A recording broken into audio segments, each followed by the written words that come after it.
بسم الله الرحمن الرحيم الحمد لله رب العالمين والصلاة والسلام على أشرف الأنبياء والمرسلين وعلى آله الطيبين والطاهرين وصحابته رضوان الله عليهم أجمعين. Assalamu alaikum wa rahmatullahi wa barakatuh. I want to thank the professor for his eminent lecture. It's very difficult to attempt to speak after you. May Allah grant you a very long life and keep you with us, inshallah, so that we may benefit you. Thank you, Shaykh Tajri, for your very beautiful introduction, and Dr. Khalid and my respectful scholars here. I've been given this momentous task of presenting, should we say, the viewpoint, or the viewpoints, should we say, of Ahl Sunnah wal Jama'ah in regards to Imam Al-Mahdi, alayhi salatu wasalam. What is our view regarding it? Who is Imam Al-Mahdi, and so forth. One of the points that was raised earlier on was this concept of adala, justice. Even though the hadith point to it, yes, in Sunni Islam we don't have it as a fundamental point in our aqaid, which is a major debate between the Ash'ari and the the Ash'ari and the Mu'tazila school about the concept: does God, in his intrinsic nature, does he have to be just? Is justice something that God has to do? And it's a debate that the Imams have spoken on. Sayyid Sharif Jurjani has a very beautiful risala regarding that, in which he rebuttals this concept. But this relates to one point where I want to begin today, in which the Prophet said in the hadith that I leave two things behind: the Quran and my Ahlul Bayt, وَعِتْرِ أَهْلِ بَيْتِ. And this is found in Sahih Muslim, this is found in many different narrations. In fact, the narrations about Sunnah, that I leave Quran and Sunnah, which is narrated by Imam Malik in his Muwatta, it's without a narrator. It's without who Imam Malik. One of the things Imam Malik does, he doesn't refer to who he hears the hadith from. Ibn Abdul Barr analyzed the hadith, and he basically said that this hadith, in his view, was weak, extremely weak. But in my understanding of this from my teachers, it really brings a confusion within Ahl Sunnah, that we say that the Quran and the Ahlul Bayt, but what does that really mean? Similarly, about Ghadir Kum, and I don't want to go off the subject, but it's related to this point. When we say, for example, Imam Ali was stopped at with 124,000 companions, and the Prophet announced that he is going to be my successor, spiritually, which we refer to, some people attempt to say that means that the Prophet was giving a meaning of brotherhood. It doesn't make sense. So I try to contextualize what is the meaning of this hadith. How can we as Sunnis make sense of this hadith of Quran wa Ahlul Bayt? There's no contradiction in my view regarding the Sunnah. It means the Quran and the Sunnah will always be with the Ahlul Bayt. There's no denial upon the hadith are mutawatir. They're mass transmitted. So my understanding, and after researching, I came to the conclusion, the reason why the Prophet said Quran wa Ahlul Bayt, it's referring to the coming of Imam Mahdi. This is in what I think. It makes absolutely no sense to say the Prophet said Quran wa Ahlul Bayt, and we have no relationship with the Ahlul Bayt. And we don't give them any precedence, and we don't give them any religious authority apart from saying that Hussein and Hassan are the leaders of the youth of Jannah, or Hassan, or the other Imams are great, and the 12 Imams are A, B, and C, whatever. It makes no sense why the Prophet would say that. So I want to look at one point, is present a few views. Number one is, what is the Jumhur view within Ahl Sunnah? What does Ahl Sunnah believe regarding Al-Mahdi? And that is an opinion which says that a man, a human being, a physical person will be born. He will be from the family of the Prophet ﷺ, and he will bring justice to the earth, and he will rid this earth of injustice, and he will do something which even the Prophet himself was unable to do. That doesn't show any defect to the Prophet ﷺ. It wasn't his duty to do that. It shows that Al-Mahdi will continue the mission, and he will achieve something which no one did, which was what? He will make the whole earth a just place. Hence the reason he's called Khalifatullah, and not the Khalifa of the Prophet sallallahu alaihi wasallam. The second position is regarding the opposition. There are some scholars within the tradition that deny the coming of Al-Mahdi, that said this was a fiction. The hadith are weak, has no substantiation. And this was something which our grand Imam and our grand teacher, the Shaykh of our teacher, Sayyid Ahmad bin Sadiq al-Ghumari, rahimallahu ta'ala, the great muhaddith, he rebutted in detail in a risala that he wrote against Ibn Khaldun's view on this. Another view regarding is Al-Mahdi Isa alayhi salam. This is another minority view. But I'm going to predominantly adhere to or spend most of my time regarding the majority view, which is the view of the Muslims, that Al-Mahdi alayhi salam will be a person who would come and he will bring justice to the earth. There's another view which ties into the view of our Shia brothers quite perfectly and quite nicely, which is the Sufi mystic position of Al-Mahdi, which recognize Al-Batiniya, the spiritual realms of this world, and that Al-Mahdi will come to revive that. And he's the reviver of that. That is why Qadi Thanan Banipati, rahimallahu ta'ala, the great Hanafi scholar, has mentioned, and Shaykh Sayyid Mahmud Al-Usi Baghdadi in his tafsir, both of them mention a point, which is that spiritualism starts from Imam Ali, and that went to Hassanain Karimain, and through all Imams, and it actually ends with Imam Al-Mahdi. Al-Mahdi will be the one who will fulfill that. Now, the view or the general position is, I based a lot of what I've said on a book written by a unique scholar. In Sunni Islam, in the last 300 years, I would say, or 400 years, we've had two families that have really structured and really influenced hadith studies in our realms. One is what we call the Kitani family, the famous Sharif family, and one is called the Ghomariyun family from Morocco. These were two giant Imam families that really revolutionized, should we say, hadith. In fact, Shaykh Muhammad Nasir al-Albani, marhum, rahimallahu ta'ala, when he met Sayyid Ahmad as a youth, he was astonished by his greatness and his mastery of hadith. So scholars have said that scholars have gone so far as saying that since the time of Suyuti, 911 after Hijri, we haven't had people like of this level. So Sayyid Abdullah bin Siddiq al-Ghumari, one of the great Imams, he wrote a book on Al-Mahdi. And that book is something available which we can give if provided, it's in Arabic. And his argument was that he went to Egypt and he met his teacher, one of the teachers, who denied the coming of Al-Mahdi. And this was something which was strange to Sayyid Abdullah, being a hadith scholar. So Sayyid Abdullah debated him in this class, and the teacher said to him that you don't have credentials to debate with me. Who are you? And he said you have to do your exams and have an Azhari title in front of you or some type of ijazah to talk. So Sayyid Abdullah said to him that, tell me where is the exam. He did exam, he finished it, all 14, he passed them. He came back and said, this is my ijazah, let's discuss the topic. And that's why Sayyid Abdullah says that he wrote this book. He wrote a full risala on the coming of Al-Mahdi, rebutting the views of those people who said that Imam Al-Mahdi will come. Who is Imam Al-Mahdi? What will he bring? And what is the position of that? Sayyid Abdullah says uniquely that all the hadith relating to Al-Mahdi are mutawatir and some are weak. He says this is extremely important. This is the mistake that Ibn Khaldun made. Ibn Khaldun, when he criticized the narrations regarding the hadith of Al-Mahdi, he only referred to the weak narrations. He did not adhere or he did not investigate the authentic narrations. And one of the reasons behind that, again I'm quoting Maulana Ashraf Ali Thanvi Sahib, marhum, the great Deobandi scholar. He said the reason behind that was because he was illiterate in hadith. These were the words of Maulana Thanvi Sahib's, marhum rahmatullah alayhi's words. He said, he used the word, and Sayyid Ahmad used an even harsher word. Ahmad bin Siddiq al-Ghumari, rahimahullah ta'ala, he used the word jahil in his risala. He said he has no credentials in hadith, hence the reason why he approached it without looking in it. So, Sayyid Abdullah bin Siddiq al-Ghumari mentions a number of hadith, and he says that one of the things regarding Al-Mahdi, and this is another thing which is quite confusing to me as a person, because we know that they're mutawatir, the hadith are mutawatir, and in the paper I've listed about 10 different scholars from Ahl Sunnah that say they are mutawatir. Maulana Mududi said they were mutawatir. Sheikh Ja'far Kittani, Muhammad Ja'far bin al-Kittani said the hadith are mutawatir.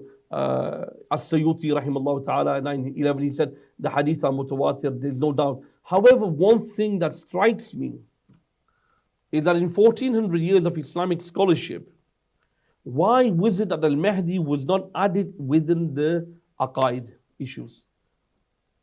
For example, we study At-Tahawiyya, Imam Tahawi's Aqidah Tahawiyya, or you study Sharh al-Aqaid by Imam Taftazani, or you study any book of aqaid, Bujuri, or whatever the foundational texts are. Imam Tahawi in his Aqidah Tahawiyya, At-Tahawi 324 after Hijri, he explicitly talks about Hawd and Kawthar. He speaks about Azab Qabr, the punishment of the grave, even though the hadith are Khabar al-Wahid.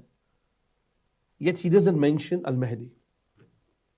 So when I researched early Islamic scholarship after Banu Umayyah, Banu Abbasid, one thing that came clear to me, the vast majority of Sunni, what we can call mutakallimin, ulama of kalam, aqaid, jo hamare aqaid ke ulama hain, the ulama of aqidah, they refrained from adding Al-Mahdi's coming within the aqaid.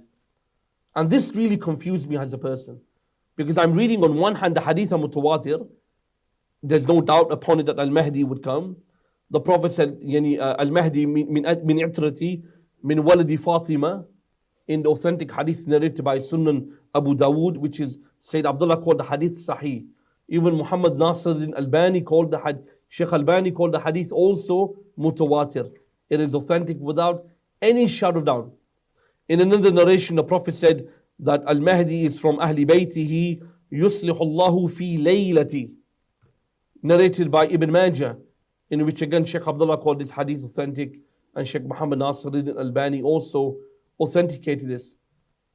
But the question that I have to ask, and I really hope our Sunni Imams and scholars can answer this for me, why was Al-Mahdi's coming not added amongst the books of Aqaid? Because the coming of Al-Mahdi is not to do with jurisprudence. In fact, there's a hadith narrated which is mentioned by Imam As-Sayyuti rahimallahu ta'ala. He says that Imam Al-Mahdi will be afdal, will be greater and superior than the Khulafa al-Rashida. And they said, why? What was the reason? How was Al-Mahdi greater than the five? Abu Bakr, Umar, Uthman, Ali and Hassan al-Mujtama. He said, because these five are Khalifatul Rasul. They are the Khalifa of Rasulullah. He is the Khalifa of Allah.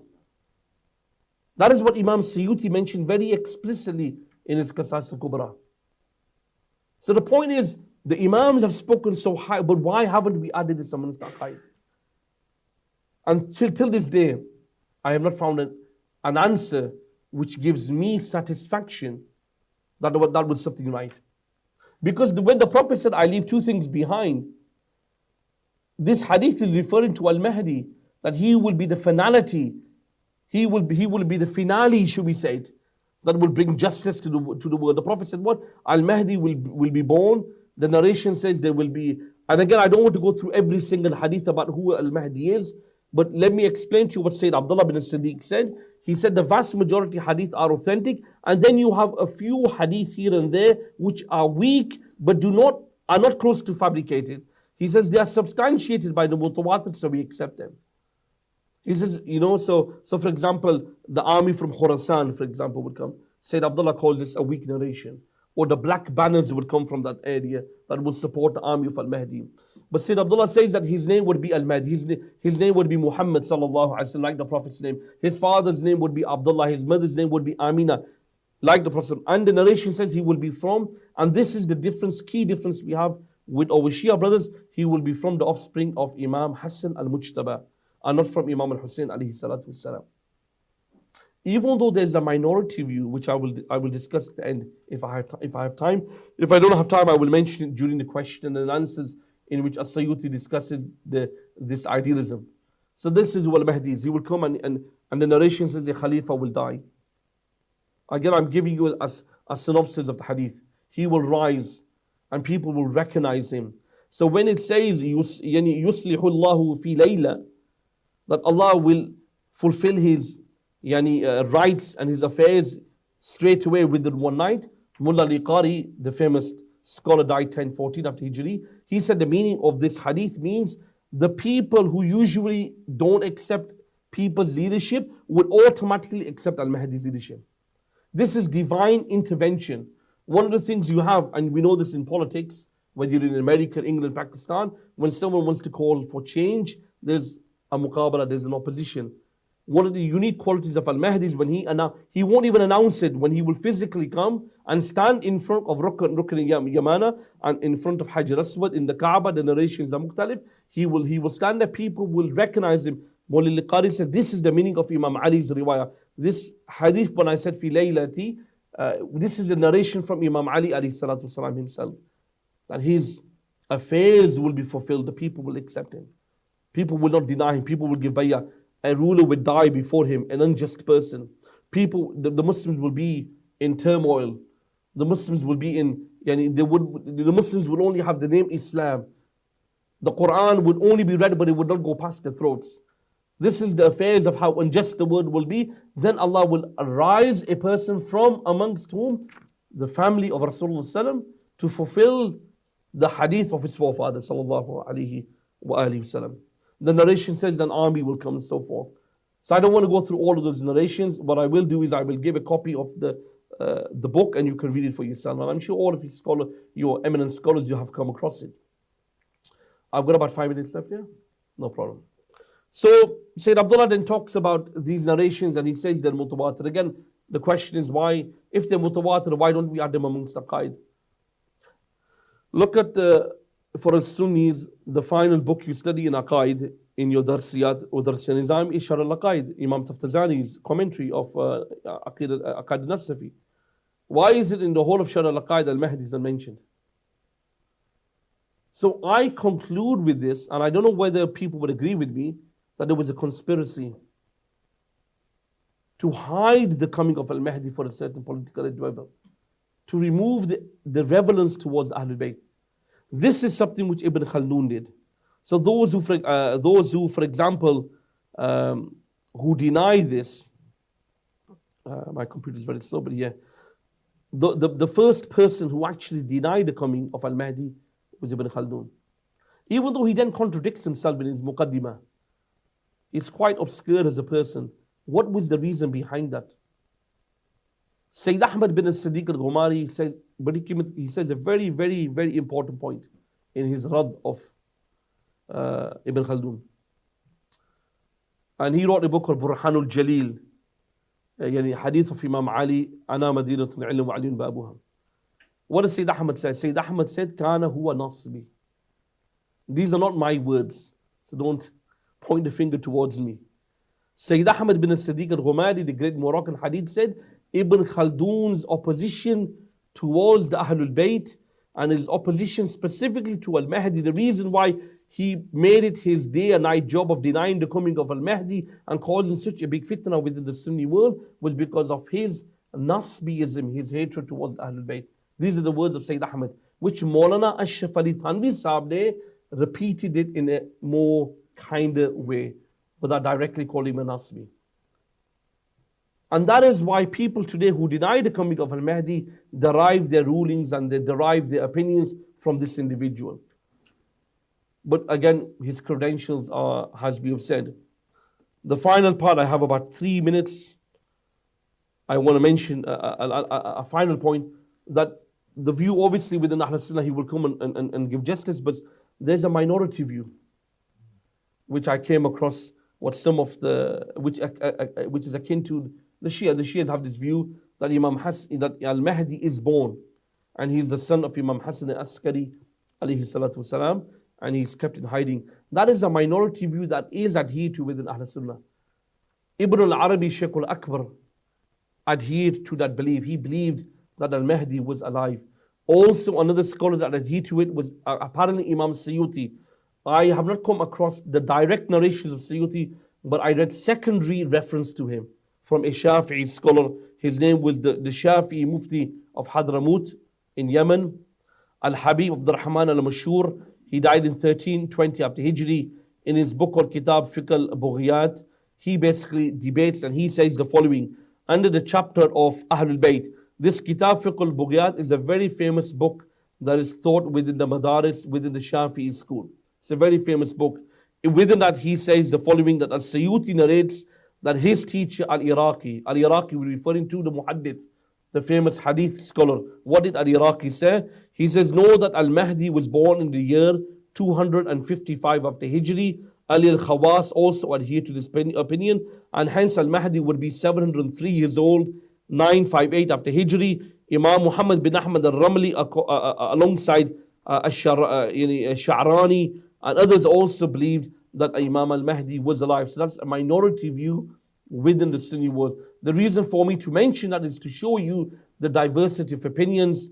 But may Allah subhanahu wa ta'ala reward us, and may Allah give us tawfiq to continue. And if I've said anything wrong, it is from myself, and anything which is right is from the fadl of Allah. Jalla Jalaluhu. Jazakallah khairan. Assalamu alaikum wa rahmatullahi wa barakatuh.